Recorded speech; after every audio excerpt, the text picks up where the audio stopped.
நித்தி ஆயோக்ல போய் நீங்க வந்து இந்த வரி உயர்த்ததை பத்தி பேசுறதே முதல்ல தப்பு. ஒரு நிதி அழிப்பு கூட்டத்துக்காக சென்னைக்கு வந்த பிரதமர் கிட்ட மேடையில சம்பந்தமே இல்லாம நீங்க வந்து நீட்டை ஒழிக்கணும், நீங்க வந்து தமிழ்நாட்டுக்கு கொடுக்க வேண்டிய நிதியை கொடுக்கணும் அப்படின்னு கேட்டவர் தான் ஸ்டாலின் ஐயா. எங்க எது கேட்கணுங்கிறதுக்கு ஒரு நாங்க மோடியை பார்த்தே பயப்படல, ஈடியை பார்த்தா பயப்பட போறோம் அப்படிங்கிற கருத்துக்களை முன்வைக்கிறாங்க.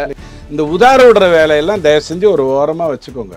உங்க நண்பர்கள் எங்க இருக்காங்கன்னு பாருங்க, கொண்டு வந்து அப்படி நிறுத்துங்க. ஏய், எங்களுக்கு சுப்ரீம் கோர்ட் தடை கொடுத்துருச்சு, இவங்க 2 பேரும் இங்கே வந்துட்டாங்க, முடிஞ்சா கைது பண்ணு, அது சொன்னீங்கன்னா ரைட், ஃபென்டாஸ்டிக்காக பேசுகிறாரு, நம்மால் மாதிரி அஞ்சா நெஞ்சன் இந்த உலகத்தில் யாரும் கிடையாது அப்படின்னு வைகோ எப்படி உங்களை உங்கள் அப்பாவை பாராட்டினாரோ அந்த மாதிரி நான் உங்களை பாராட்டிட்டு போயிடுவேன்.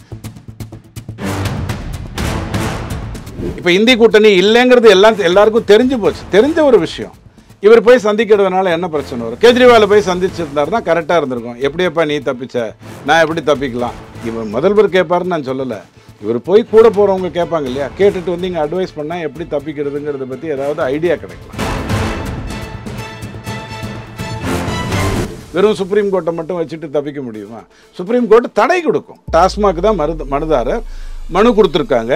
விசாரிக்கும் போது இடியை பார்த்து கடுமையான கேள்விகளை கேட்கும். 2 வாரம் டைம் கொடுக்குறேன், நீங்கள் உங்கள் பேப்பரை சப்மிட் பண்ணுங்கன்னு சொல்லும். 2 வாரத்தில் இடி வந்து பேப்பரை சப்மிட் பண்ணுவாங்க. சப்மிட் பண்ண உடனே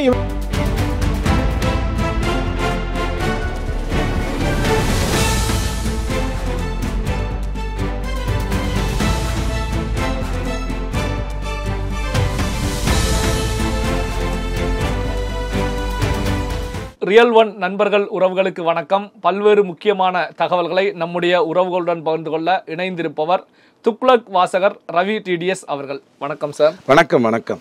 தமிழக முதலமைச்சர் மு.க. ஸ்டாலின் அவர்கள் இந்த நிமிஷம் டெல்லியில் இருக்காங்க, நிதி ஆயோக் கூட்டத்தில் கலந்துகிட்டு இருக்காங்க.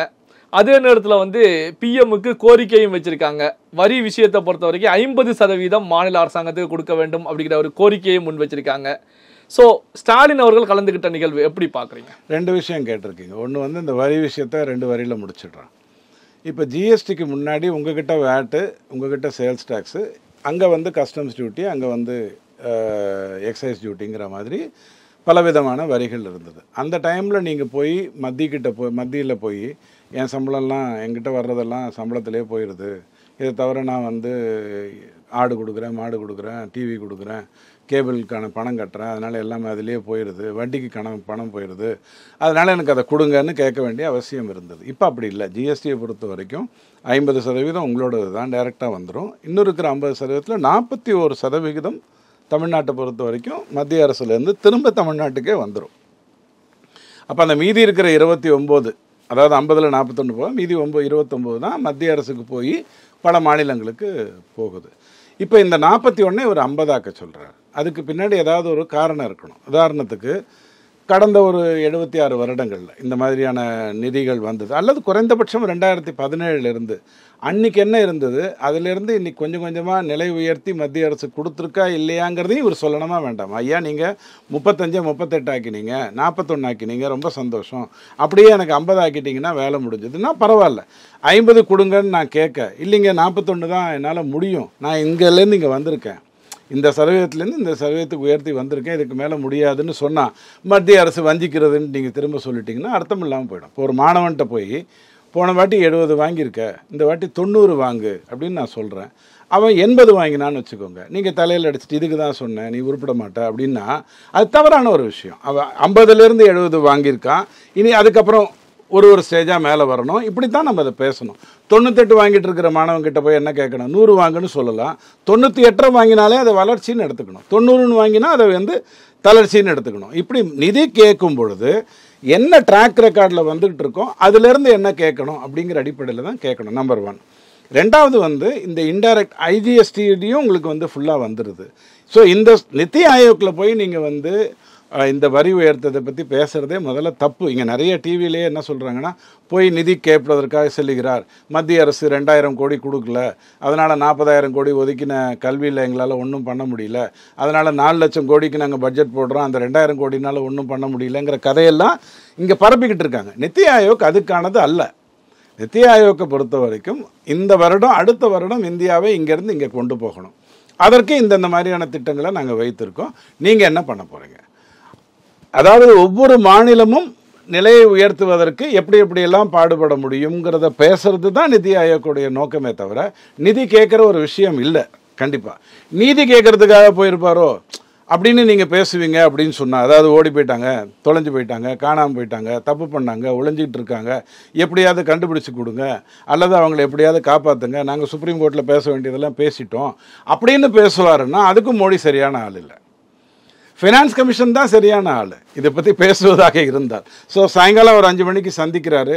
இதுக்கு முன்னாடி ஏற்கனவே உங்களுக்கு தெரியும், டிஆர் பாலு ஐயா, கனிமொழி மேடம், ஸ்டாலின் ஐயா வந்து 45 நிமிடம் அண்ணாமலை ஐயா இதிலேருந்து வெளிநாட்டிலேருந்து வருவதற்கு முன்னாடி சந்தித்து பேசினாங்க. அப்போ வேற ஒரு நெருக்கடிக்கு போய் பேசினாங்க. நெருக்கடிக்கு பேசலை, அவங்க சொன்னது மெட்ரோக்காக கேட்குறதுக்கு தான் போனேன்னு சொன்னாங்க, அது வேறு விஷயம். அப்போ வந்து வெளியில் வந்துட்டு அவர் என்ன சொன்னார், பேச்செல்லாம் நல்லா தான் இருக்குது, இது வளரணும்னு நினைக்கிறோம் அப்படிங்கிற மாதிரி ஒரு கருத்தை உங்களுக்கு சொன்னார். அதுக்கப்புறம் அண்ணாமலை சொல்லி மெட்ரோவுடைய பணத்தை வந்து மத்திய அரசு கொடுப்பதாக முடிவாக இருந்தது. அதுக்கு முன்னாடியும் அவர் வந்து டெல்லியில் போய் ஒரு முறை மோடி ஐயாவை சந்தித்தார் ராத்திரி 10:30 மணிக்கு. எப்போது இந்தி கூட்டணியை வளர்த்து எப்படியாவது ராகுல் காந்தியை பிரதமராக்கிட்டா இந்த ஈடி தொல்லையிலேருந்துலாம் வெளில வந்துடலாம், நிறைய செந்தில் பாலாஜிகளை உருவாக்கலாம், அதே மாதிரி நீட்டை வந்து ஒழிச்சிடலாம் அப்படின்னு ரொம்ப பாடுபட்டு இந்தி கூட்டணிக்காக போயிருந்தார். தூத்துக்குடியில் பெரிய பிரச்சனையாச்சு, புயல் வந்தது. அப்போ ராத்திரியோட ராத்திரியாக 10:30 மணிக்கு மோடி ஐயாவை சந்திச்சுட்டு, மோடி ஐயாவை சந்திக்கிறதுக்கு தான் போனதுனால இந்தி கூட்டணிக்கு போயிட்டு வந்தேங்கிற மாதிரி ஒரு இந்த படம் விடுற வேலையெல்லாம் நிறுத்தி தொலையுங்க திமுக நண்பர்களே அப்படின்னு தான் நம்ம ரிஸ்க் எடுக்கணும். நீங்கள் டெல்லியில் போய் என்ன பண்ணுவீங்க, சூரியன் படத்தில் கவுண்டமணி போயிட்டு வந்த மாதிரி டெல்லிக்கு போகிறேன்ட்டு என்ன பண்ண போகிறீங்க. துரைமுருகன் ஐயா போனார், என்ன பண்ணார், அவர் வழக்குலேருந்து தப்பிக்க முடியுமா? அவர் வழக்கு வெறும் 2 கோடி ரூபாய் அதிகமாக சொத்து சேர்த்த வழக்கு. இதுக்கு அவர் டெல்லிக்கு போகிறதே தப்பு. 2 கோடி ரூபாங்கிறது அவருக்கு சல்லிஸாக செலவாகின்ற ஒரு பணம். அதெல்லாம் ஆமாங்க 2 கோடின்னு கண்டுபிடிச்சி பேசிட்டு இருக்கீங்க, நான் 200 கோடி அதிகமாக சம்பாதிச்சிருக்கேன் அப்படின்னு ஓப்பனாக ஸ்டேட்மெண்ட்டே விடலாம். அந்த மாதிரியான ஒருத்தர் செந்தில் பாலாஜி அப்படி தான் டெல்லிக்கு போயிட்டு வந்தார்.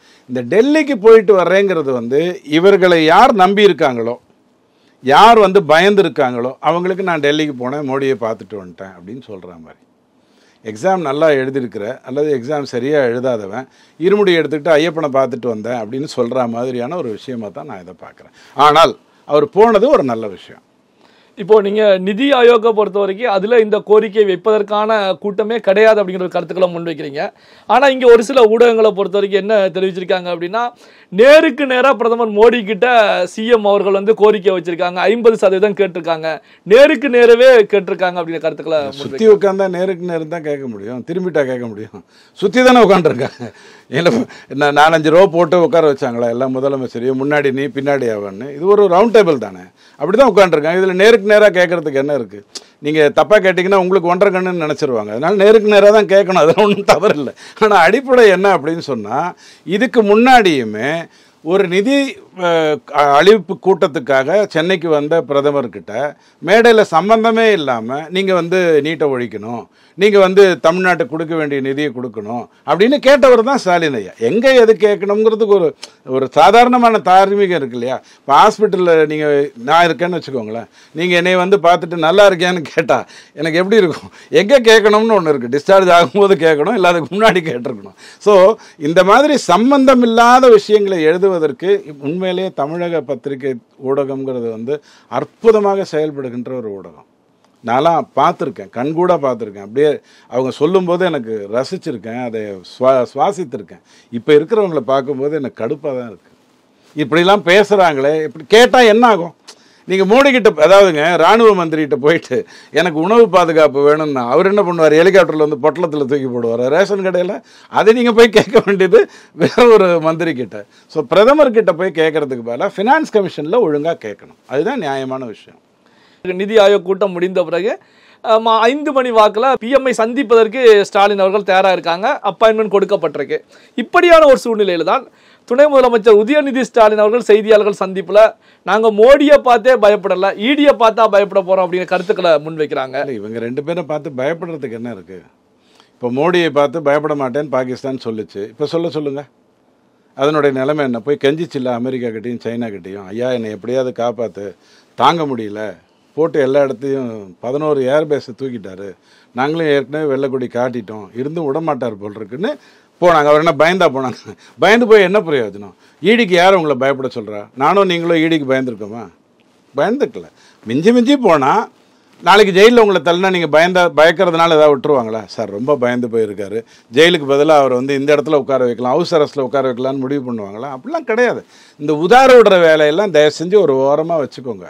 உங்கள் நண்பர்கள் எங்கே இருக்காங்கன்னு பாருங்கள், கொண்டு வந்து அப்படி நிறுத்துங்க. ஏய், எங்களுக்கு சுப்ரீம் கோர்ட் தடை கொடுத்துருச்சு, இவங்க 2 பேர் இங்கே வந்துட்டாங்க, முடிஞ்சா கைது பண்ணு, அது சொன்னீங்கன்னா ரைட், ஃபென்டாஸ்டிக்காக பேசுகிறாரு, நம்மால் மாதிரி அஞ்சா நெஞ்சன் இந்த உலகத்தில் யாரும் கிடையாது அப்படின்னு வைகோ எப்படி உங்கள் அப்பாவை பாராட்டினாரோ அந்த மாதிரி நான் உங்களை பாராட்டிட்டு போயிடுவேன். இந்த பயப்பட மாட்டேன், உதார விட மாட்டேன், இதெல்லாம் தேவையே இல்லை. பூட்டின வீட்டுக்கு வாசலில் உட்காந்து உதார விட்டவங்களெல்லாம் நாங்கள் பார்த்துருக்கோம். இப்போ பார்த்தீங்கன்னா நிதி ஆயோக் கூட்டத்தில் தான் கலந்து கொள்வதற்காக ஸ்டாலின் அவர்கள் சென்றிருக்காங்க, கலந்துகிட்டு இருக்காங்க. இதற்கு முந்தைய நிலையில் காங்கிரஸ் மூத்த தலைவர் சோனியா காந்தி, ராகுல் காந்தி போன்றவர்களை சந்தித்து பேசுகிறாங்க. அதன் பிறகு பிரதமர் மோடி அவர்களை தனிப்பட்ட முறையில் சந்திப்பதற்கு என்ன காரணமாக இருக்கும்? நீங்கள் குடும்ப ஆட்சி நடத்துகிறவங்க போனால் சித்தப்பன் வீட்டுக்கு போனால் மச்சான் வீட்டுக்கு போகிறதுங்கிற மாதிரி அவங்க வந்து ஒரு இடத்துக்கும் போகிறாங்க. அவங்களாம் பாவம் பெயிலில் இருக்காங்க. சோனியா காந்தி, ராகுல் காந்தியெல்லாம் பெயிலில் இருக்காங்க.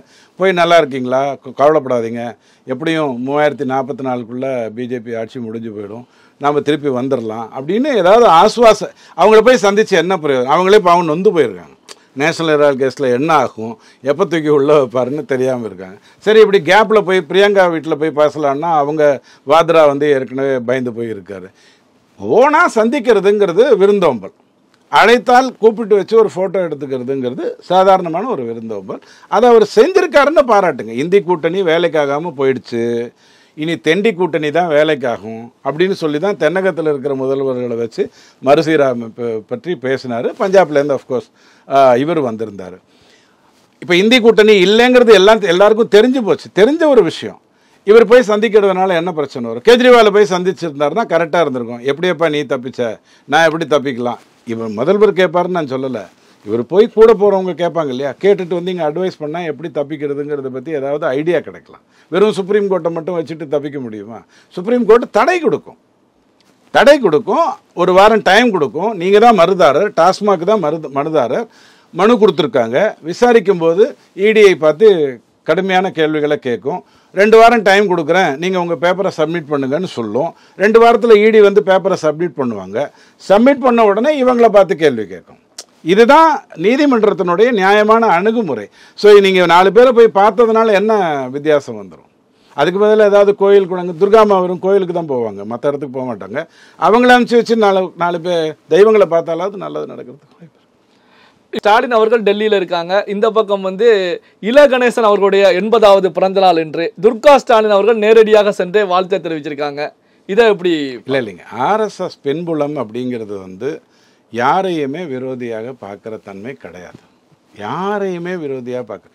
இதுக்கு முன்னாடி அண்ணாமலை ஐயா அழைக்கப்பட்டாரோ அழைக்கப்படலையோ, அன்றைக்கி வர முடியாமல் இருந்த சூழ்நிலைக்கு அண்ணாமலை ஐயாவே தெளிவாக பதில் சொல்லியிருந்தார்.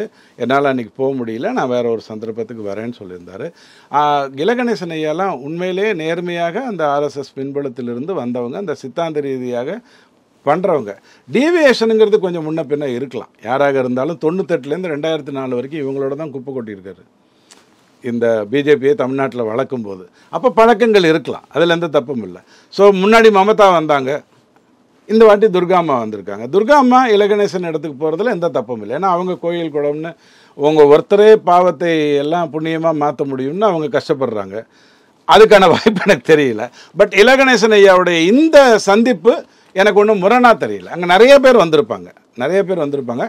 எஸ்வி சேகர் போனாரான்னு பாருங்கள், அதனால் வேணால் ஏதாவது குழப்பம் வர்றதுக்கு வாய்ப்பு இருக்குது. பல்வேறு முக்கியமான தகவல்களை, செய்திகளை நம்முடைய உறவுகளுடன் பகிர்ந்து கொண்டதற்கு நன்றி சார். நன்றி.